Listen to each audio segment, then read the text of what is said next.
All right, ladies and gentlemen, welcome to the content zone.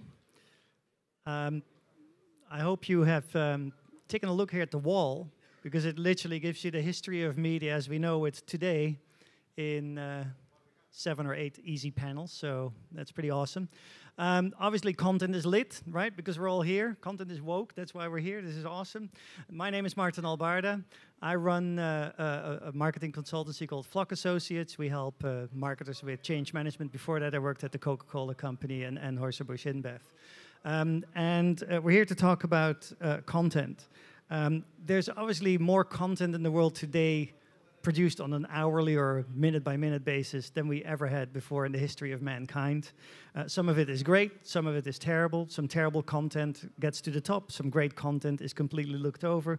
And we're going to try and help you figure out today sort of how to do that better, how to really sort of learn from examples in content development. So how do you produce it? How do you distribute it? How do you measure it? How do you create it? Where can you find the resources? Who do you work with? All those types of questions we're trying to answer in all of the different sessions that we have here this afternoon.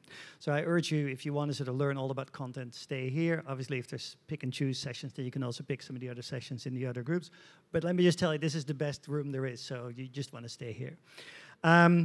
The purpose and objective of content is one thing that I want you to really think about as we go through this, right? So yes, there's a lot of content, and yes, you can create it, and yes, there's good ways and bad ways to do that, and yes, there's good ways and bad ways to distribute and all that kind of stuff, but the most important thing is, why are you doing it, right?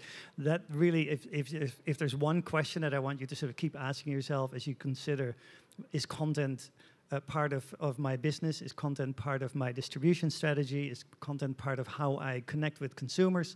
Then what content and how do I do it? And all of that is really important, but the most important question that you have to ask yourself is, what is its purpose within the mix? And so that is something that I think you'll learn a lot about from some of the examples that we have.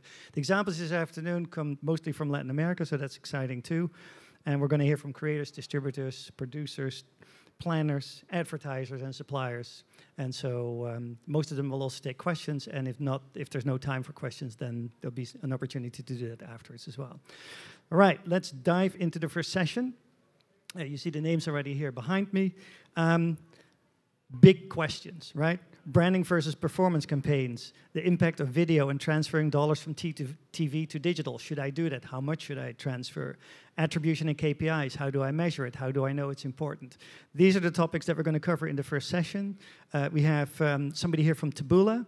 Taboola says that they recognize the discovery problem, and basically they have developed tech that will help you figure it out. They call that tech a search engine in reverse. So that's kind of an interesting challenge that they've tackled. And then Road to Media is an agency that is focused specifically on achieving actual results out of activities that you deploy. So that is, they put all of their emphasis on generating results. So we're going to have a fireside chat discussion between Jennifer Becerra, who's LATAM account director for Tabula, and Rodrigo Vallejo, who's principal of R2 Media. All right, let's get it going. Thanks, guys. Thank you. Thanks for the introduction. All right. Hi there. Thank you. So again, Taboola, most lit and woke in the room, of course.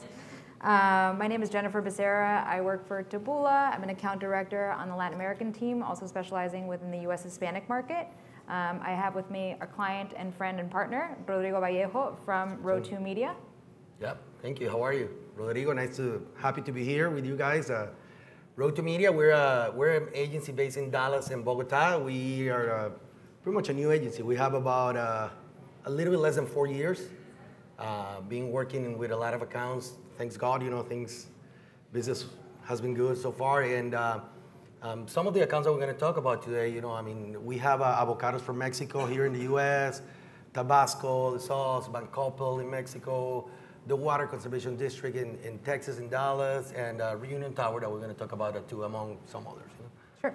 And for the purposes of Taboola, Taboola is a discovery platform. I'm sure you guys have come across our widgets on the world's largest editorial sites, not only within, obviously, the US, but in Latin America. Taboola is fortunate enough to be able to straddle both sides of the advertiser and the publisher side of things. Working with Rodrigo and Road2 Media has been on the advertiser side. So just sort of bringing that content discovery, as was well mentioned before, sort of search in reverse. We impact about 1.3 billion users per month, which means that the average American comes into contact with a Taboola recommendation about 70 times per month. So it's an overwhelming number of recommendations, and sort of, as was also alluded to before, how do we make sense of everything that's out there in the internet sphere, how we actually make sense of those recommendations that are being brought to our attention from a user's perspective, but also to the point of Taboola, not interrupting the experience of the user from either a native perspective as well as a video perspective, and how to actually complement it with on our side, an algorithm that's making these recommendations possible to surface brands such as Rodrigo's in Tabasco, or whether it's avocados from Mexico, or whatever brand we're working with at the time. So sort of how to fold that into the mix. We do have an example for you guys, just so you can see. I'm sure most of you have heard of avocados from Mexico, or aguacates de Mexico. Most prominently featured probably in the past couple of years within a Super Bowl spot. And then we'll sort of break down sort of what that means as a brand, how to surface that to the correct users at the right time, and we can go from there. Cool? We did it. We see all the bad out and the good in.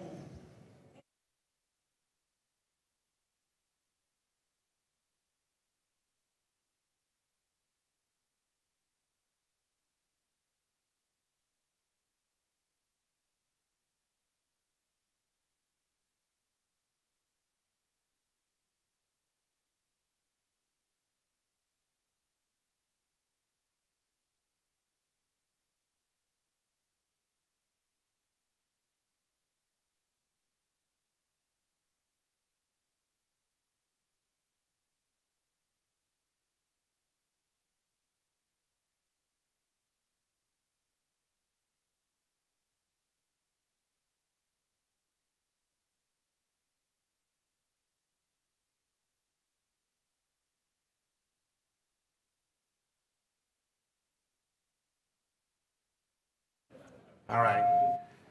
So if you don't like the creative, it's good with me. We're not the creative agency. No, but I mean, what we had to do, I mean, the challenge for us as a media agency is, I mean, they're spending here about $8 million in the Super Bowl, because it's like about $4 million on the spot, and then another 4 that need to run with the network. And it's 30 seconds, right? Pretty much. And it's in a very crowded space with a lot of brands that are investing a lot of money there. So our goal or responsibility is to create a campaign that surrounds the concept that we had here and make it work for a longer period of time. Usually it's about like 2 weeks.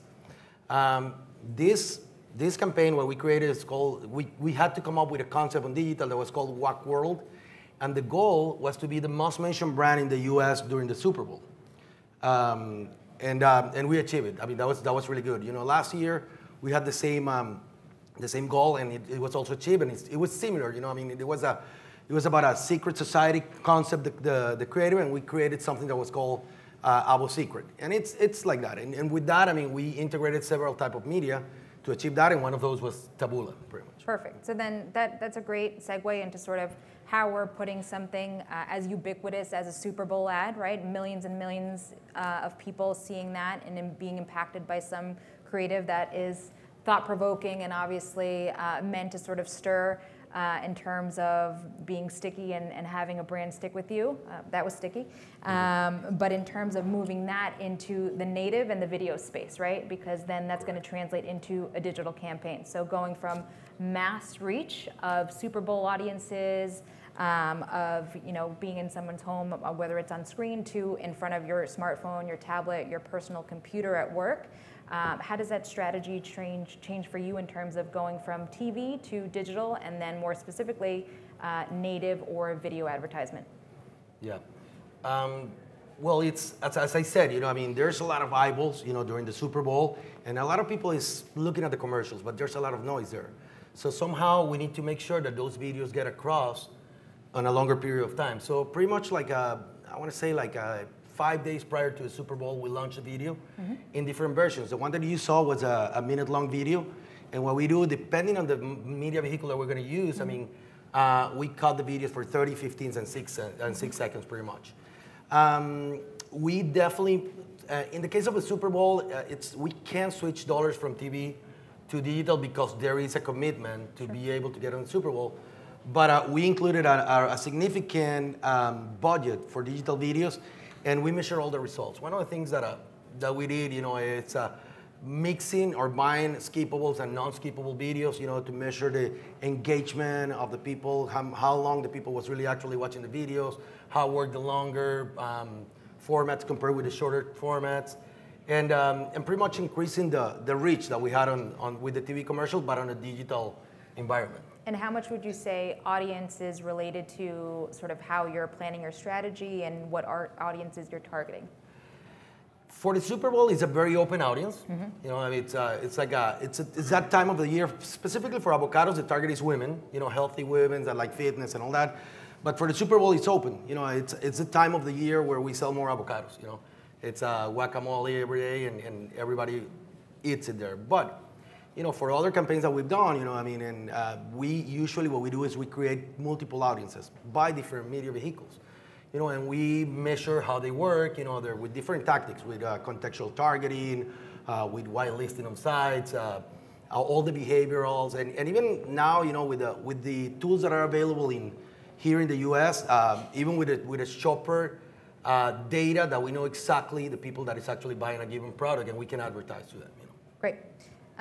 So yeah, just to self-tout just a little bit in terms of all of the audience measuring that Rodrigo is mentioning, that's available through Taboola. Obviously, we have a data marketplace that's going to be able to give you the content for our user at the exact moment with the exact brand for the exact site that should be served to that user. And as such, we've taken such insights to be able to sort of deliver on those measurable results that agencies and brands like yours are actually looking for. So being whether there's a performance campaign, which has a specific CPA or CPI goal, to brand awareness. Someone, for example, that works with us like Intel is a well-known brand that is going to be able to use their blog to disseminate that information throughout our widget for existing products, or also be able to position new products that they have available to them within our content discovery experience, right? So not a lot of people know that during, related to the Super Bowl, Intel powered Lady Gaga's dress. So how to resurface information that is relevant to a user, maybe some that were intrigued by that fun fact. That's the kind of internet experience and digital experience that we want to create for our users to be able to discover a new brand or rediscover an existing brand that maybe has something new to offer. In the case of aguacates, that's exactly what we're doing, right? We're using that power of content discovery, being able to surface an existing brand, serving them in a new and interesting way, and keeping up with everything in terms of strategy and digital strategy that we're able to surface. Right. Perfect. Sort of following along that, branding versus performance campaigns. How much would you say is the correct mix between the two? I know that there's never really a perfect mix, but what would you say is sort of the baseline for how you distribute that amongst your brands? I mean, really, as you said, there's not a formula, there's not an exact breakdown. It really depends on the business. A good example, for instance, as you taking the avocados example, avocados is an avocado, right? It's a common bud. The 80% of the avocados that are consumed here in the U.S. are avocados from Mexico. So all we need to do is try to grow the category, and our brand is going to grow, right? So if we make people consume more avocado and show brand and having selected the avocado from Mexico, we'll make it.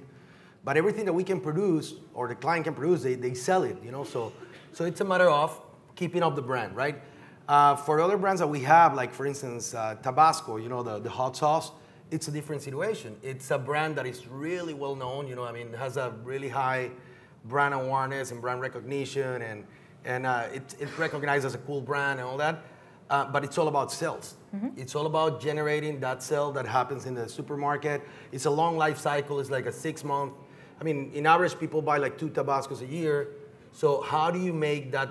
How do you make them choose Tabasco at the moment when they're gonna replace the one that they had? So in that case, it's way more concentrated on conversions than on branding. So it really varies depending on the case and the situation of the brands. Sure.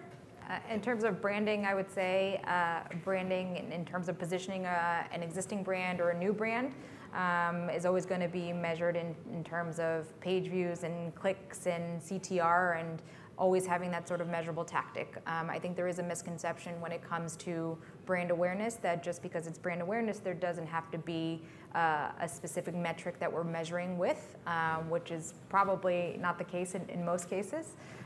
We always have a metric to be able to measure that against. In the case of performance campaigns, obviously the result is a little more tangible, and being able to return that CPA or ROAS, as it were, in terms of purchases in e-commerce, but there's always a way to measure it. What would you say is your experience with measuring metrics and measuring success of these campaigns? Yeah, I mean, as you said, I believe the important thing is understanding the brand situation and understanding the objective. And with that, define what are the goals that you're going to get. A good example is we had an insurance company that is our client, and for them we need to collect leads, people that actually it's interested in insurance. So the metric right there is going to be the leads, and it's going to be acquisition. On others, the metrics may be the traffic to the site or the conversions that they do online. So it also varies, depending on the objective of the campaigns. I guess the important thing really is understanding where the brand is and what you want to accomplish. Perfect. And then also moving a little bit into what we would call video, sort of how is that division seen amongst the digital space between native advertisement, sort of more of a passive, than a video placement where you're seeing more of an engagement and more of a video-centric campaign? I mean, definitely with a video, there's opportunity to communicate more. It's an audio-visual message, that let the brands or allow the brands to communicate better. Mm-hmm. So also the other important things is that if you look at the numbers here in the US, about 80% of the digital consumption is in videos. So definitely, videos are important. You need to include it, but you need to take into consideration how to buy it. It's not just place videos everywhere. It's how you're gonna buy it. Like in our case, and I'm not saying that's necessarily the only way to do it or the right way to do it, but what we like to do is buy only clickable videos. We don't buy videos that run by itself. They got to be clickable. That way we avoid all the viewability issues and all the things. And also measure, as I said at the beginning, it's skippable to measure what is the engagement that people have with the videos that we're putting there. Sure. Yeah, I think there is a high correlation between obviously success of a video and duration. Engagement, we've seen in Tabula, at least within the Latin American market, it's over 3%, which is incredibly high for what is video engagement overall, right? So we measure the success of these videos according to the KPIs of the client, whether that's a viewability or a completion rate, but just having those tangible metrics in terms of what is success to you. And then if there's metrics that we have to improve upon, obviously having that conversation with the client in terms of knowing what is the benchmark and then where is the room for improvement. That can oftentimes start with the creative itself, the duration of the video, the subject matter, and also the audiences that we're targeting, right? So all of these things to consider within the ecosystem of what we're serving and making sure that we're serving these videos to the right person at the right time in terms of the audience spheres. Correct. In terms of the attribution and KPIs, it's another thing that we'd like to touch on, sort of the content discovery mode. In terms of last click attribution. In terms of native, that's something that we have seen a lot of noise around with last click. And we're also, in terms of Tabula, sort of changing into view-through attribution and what that means for the user's experience. That's often something that's more conversed and talked about in the space of e-commerce, but that doesn't mean that last click attribution or view-through attribution is not the case for anyone else. So just to consider that within the conversation of content marketing, what the attribution model is, and where we'd like to go from there. Perfect. Did you have anything else to add about any of the brands specifically, or? No, I mean, just adding a little bit more about Tabula and why we have chosen you guys as a partners or as a medium that we work with. And honestly, I don't know why you guys invited me because I know I gave you a lot of trouble on what we want to do. But really, it's a medium that we discovered that has worked for us really good in terms of the traffic that we need to drive to the site. It's a very effective traffic driver. We've been, and you know that, we've been trying to optimize everything that we do with you guys in terms of day parts, in terms of audiences, checking with different audiences. And I think that we're into a point that we feel really comfortable with your medium driving people to our site. And that's the main, I would say that's the main KPI that we've been using with you guys, on top of the conversions that we also have requested from you guys in the past. Sure.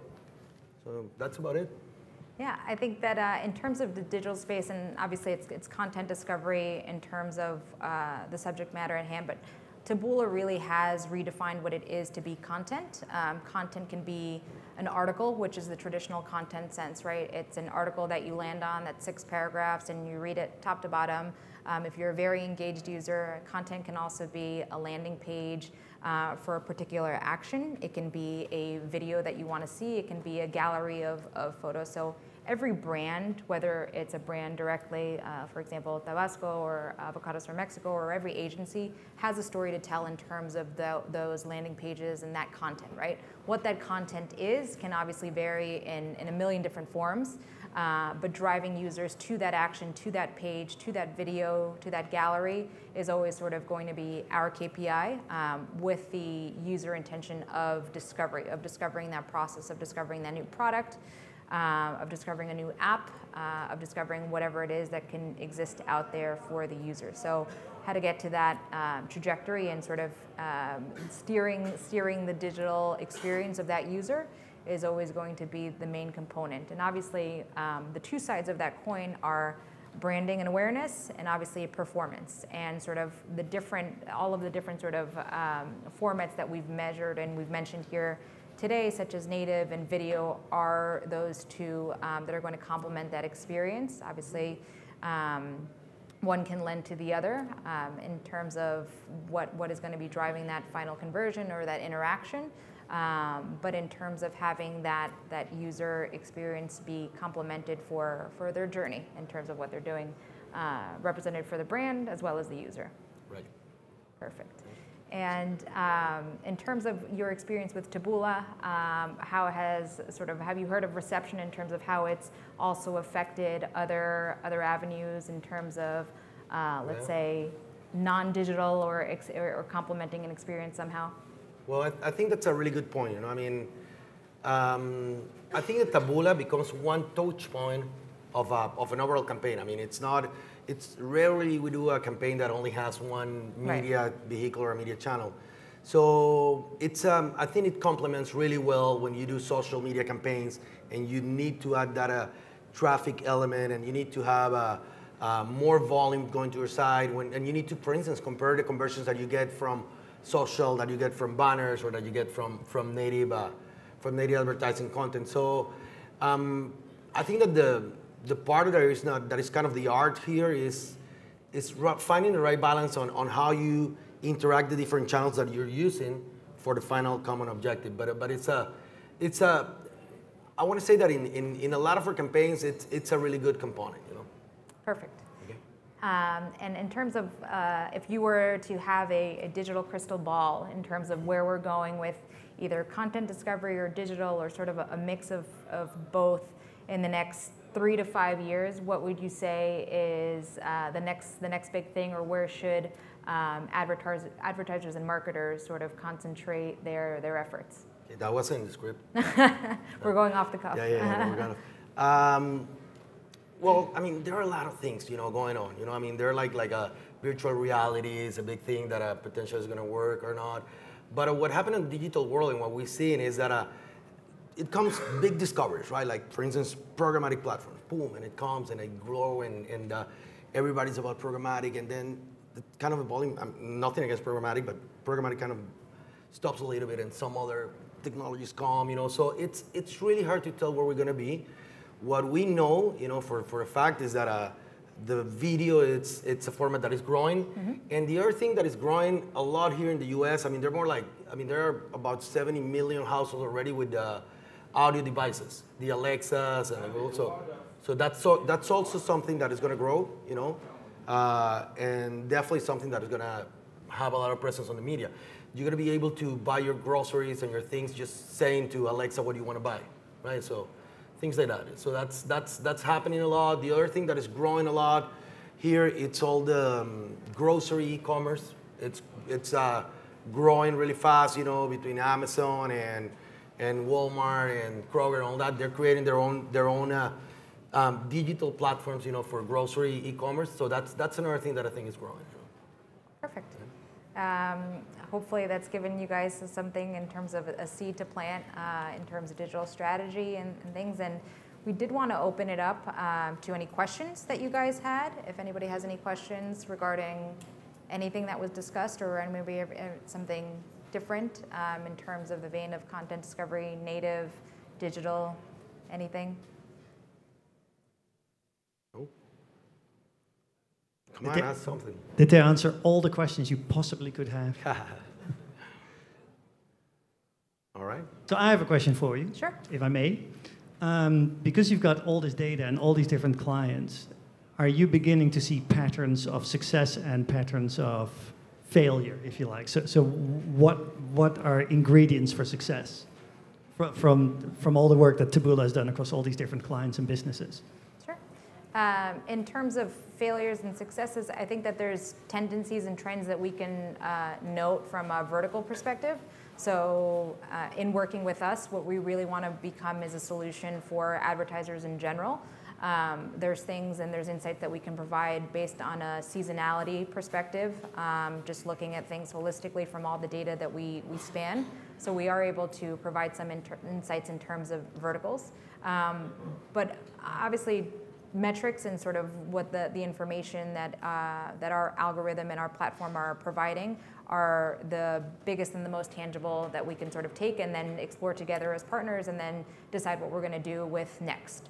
I think that becomes the most important. Hopefully that's been the case with you guys, working together in terms of strategizing what we're seeing from the platform perspective. I think an interesting part of dealing with and working with advertisers is audiences sometimes come prepackaged with some brands. They think they know who the ideal audience is, and what we're hoping to provide from a provider perspective is this is your audience, of course, but have you also explored this audience who can be tangentially different from what they came with in their brief? And that's what Taboola really exists for, is providing a different platform to discover not only new audiences, but new user segments in terms of who can actually be engaged with this product, not from just the perspective of a click, but in terms of being engaged with your product, purchasing the product, having some kind of ROAS on that product, and then sort of building from there. Anybody else has a question about content distribution, delivery, results, measurement?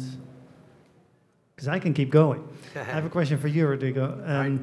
So the T word, right, which is a double T, trust and transparency. What are you doing, or what are you hearing from your clients that you should be doing, or what are you offering in that space to make this a trustworthy and transparent kind of space to be in? Yeah, I mean that's a very interesting question.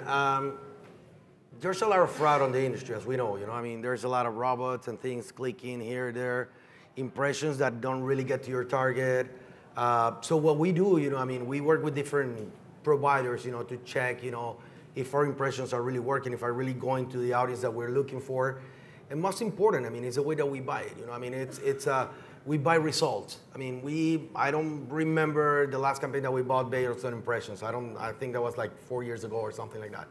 You know, so now it's everything about results, about really achieving the goals, and what works for that, you know, it's are the mediums that we keep in our plans, and the ones that don't work, you know, I mean, just they go out. You know, one of the things that we see is, as we were talking about different type of platforms, like, I mean, we see a lot of vendors presenting the same thing, packaging in a different way, you know. and offering things that we know that are not achievable. You know, so that you see in the industry, we try to be as much as transparent as we can be with our clients, and I think results have been helping us to keep them and to gain more clients, very much. Cool. Anybody else? Then we've got 4 minutes to spare, which is amazing. Thank you very much, Jennifer and Rodrigo. And if you have any other questions, they're around, they're milling around, and we're going to set up for the next session. So thank you very much. Thank you. Awesome.